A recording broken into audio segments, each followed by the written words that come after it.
नमस्कार, आप देख रहे हैं स्टारगंज टीवी और मैं आपके साथ राहुल।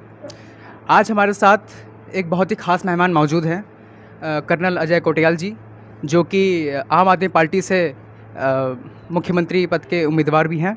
क्योंकि इनके पास हमारे पास ज़्यादा समय नहीं है, तो हम अपने इसको सीमित रखते हुए मैं जल्दी से 2-4 सवाल पूछ लेता हूँ इनसे, जो कि हमारी विधानसभा के लिए बहुत ज़्यादा महत्वपूर्ण है और हमारे प्रदेश के लिए भी।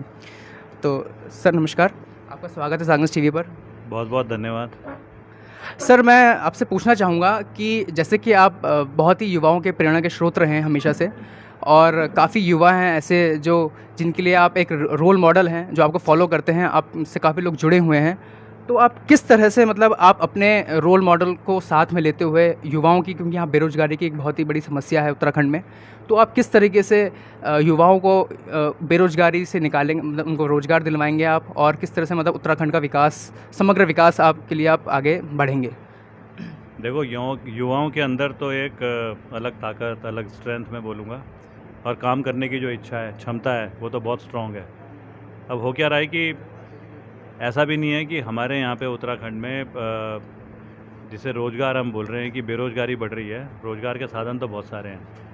सरकार के पास जो पॉलिसीज़ हैं वो बड़ी इनको इनकरेज करने वाली हैं, लेकिन ऐसा पता नहीं कुछ सिस्टम बन गया है पिछले 20-21 साल में कि जो सरकार के ये जो ऑफिसेज़ होते हैं वो अपने तरीके से शायद काम को ठीक से नहीं कर पा रहे, और उसकी वजह से ना रोज़गार जो है वो एक बहुत बड़ा मुद्दा बन गया है।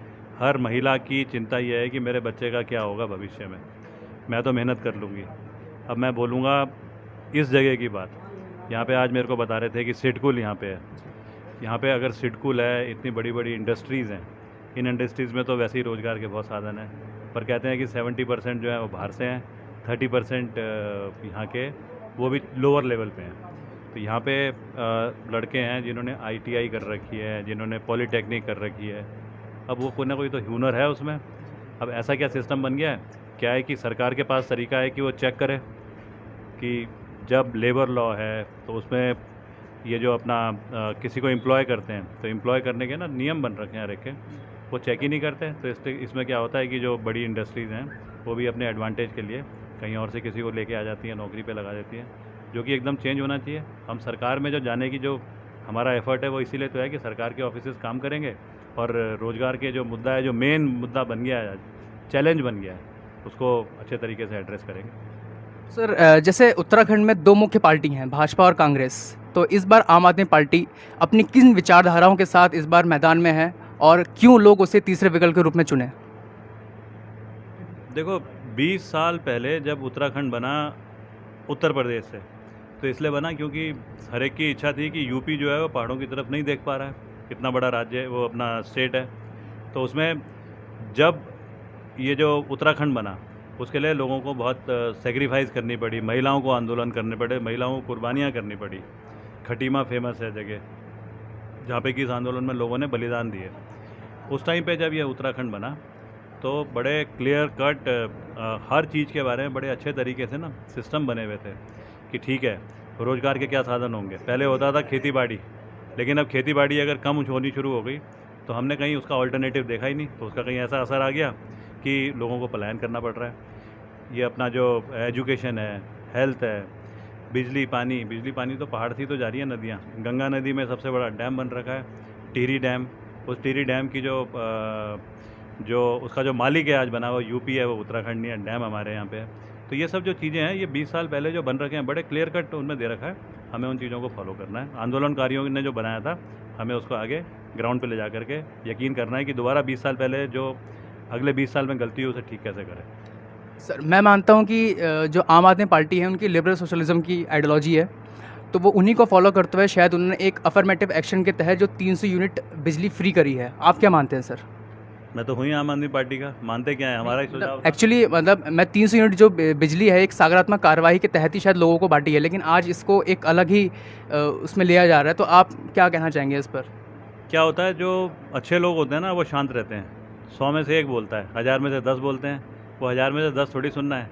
आजकल तो फेसबुक का ज़माना है, उसमें आप एक पोस्ट डालो तो पोस्ट में आते हैं 20 कमेंट। उन 20 कमेंट को मत देखो लाइक कितने हैं। 1000 लाइक हैं और 20 कमेंट आ रहे हैं नेगेटिव, तो किसको देखने की ज़रूरत है। आज ज़रूरत है बिजली की, पहाड़ों में जब मैं गया बीच में अभी उत्तराखंड में, इधर अपना गंगोत्री की तरफ, तो मेरे को जैसे होता है ना, मतलब उत्तराखंड के लोग हैं ही ऐसे, कोई घर पे आता है तो वेलकम करते हैं। आज देखो यहाँ पे मंडल साहब ने अलग अलग प्रकार के अपने बगीचे के आम काट के रखे हुए और एक भावना से, विचार से वो कर रहे हैं। उनकी वाइफ अपनी लड़की की कहानी सुना रही है और दुख भी हो रहा है अंदर से, भावना। उसी भावना से हमको भी एक जगह बुलाया गया, तो वहाँ पे एक पंखा लगा हुआ था। तो एक महिला मेरे को बोलती है कि बेटे देख, ये पंखा जो है ना, ये हड़ताल पे है। मेरा लड़का छुट्टी आया था तो ये पंखा ख़रीद के लाया देहरादून से, लेकिन ये हड़ताल पे काम ही नहीं करता क्योंकि इसको बिजली नहीं मिलती। कहती है मेरे घर के सामने से ये गंगा नदी जा रही है, इसी में बिजली बनती है। लोगों को जानकारी है, तो ये एफर्मेटिव एक्शन नहीं है, ये ना एक ये है need of the society which has to be completed by government of that state. तो उस गवर्नमेंट ने, सरकार ने अपना जो स्टेट की है, उसने समाज की कुछ चीज़ों को पूरा करना है। अगर एजुकेशन दे रही है सरकार फ्री और अच्छी क्वालिटी की, तो ये कोई ऐसा नहीं है कि एहसान कर रही है। हम ही तो सोसाइटी हैं यार, हम ही सोसाइटी ने सरकार बनाया। ऐसे ही बिजली और पानी भी आज एक एसेंशियल चीज़ है जो सरकार को देना चाहिए, दे नहीं पा रही है। दिल्ली में आम आदमी पार्टी ने साबित कर दिया, उसको हमने यहाँ फॉलो करना है। सर एक आखिरी सवाल रहेगा सर, जैसे कि अरविंद केजरीवाल साहब कुछ दिनों पहले आए थे उत्तराखंड में, उन्होंने कहा था कि मैं हर महीने आऊँगा और एक नई नई घोषणाएँ वो जो भी अपना फॉलो करेंगे। तो आप और क्या क्या घोषणाएँ हो सकती हैं आने वाले समय में, थोड़ा सा? देखो, कई लोग हमें बोलते हैं कि आप भू कानून पे क्यों नहीं बोलते हैं, आप रोज़गार पे क्यों नहीं बोलते हैं, आप ये जो स्कूल है एजुकेशन, उस पर क्यों नहीं बोलते हैं। आज हम लिख करके दे देते हैं, हम स्कूल पे भी करेंगे, एजुकेशन पे भी करेंगे, रोज़गार पे भी करेंगे, सब चीज़ों पे करेंगे। तो हम क्या कर रहे हैं, खिचड़ी बना रहे हैं। पॉलिटिकल पार्टीज़ जो मैं देखता हूँ वो क्या करती हैं, एक पॉइंट बोलती हैं हम ये करेंगे, जब तक ना आदमी समझता है हो रहा है तब तक वो दूसरा बोल देती हैं। फिर उसके बाद में वो 3-4 दिन में समझ में आनी शुरू होती है, तीसरा बोल देती हैं। तो क्या होता है, खिचड़ी पक जाती है। यहाँ पे देखो 300 यूनिट बिजली बोला गया है, 1 महीने तक सब लोगों को यकीन करा जाएगा कि रजिस्ट्रेशन हो, जिसका रजिस्ट्रेशन गलती से एरर हो रखी है वो ठीक कराया जाएगा, ताकि जिस दिन पार्टी पावर में आएगी उस दिन एकदम से बिजली इशू करनी शुरू कर दी जाए। तो अब ऐसे ही हम एकदम से बोल देंगे कि अगला मुद्दा क्या है, तीसरा मुद्दा क्या है, तो हम ना खिचड़ी पकाएंगे। हम खिचड़ी पकाने वाले लोग नहीं हैं। हमें अच्छे तरीके से जो खिचड़ी होती है उसमें घी डाल करके खुद भी और दूसरों को कैसे खिलाया जाए और हेल्दी उत्तराखंड कैसे बनाया जाए। तेरे और मेरे जैसे लोग कैसे बोलें गर्व से कि हम उत्तराखंडी हैं। थैंक यू सर, बहुत बहुत धन्यवाद सर।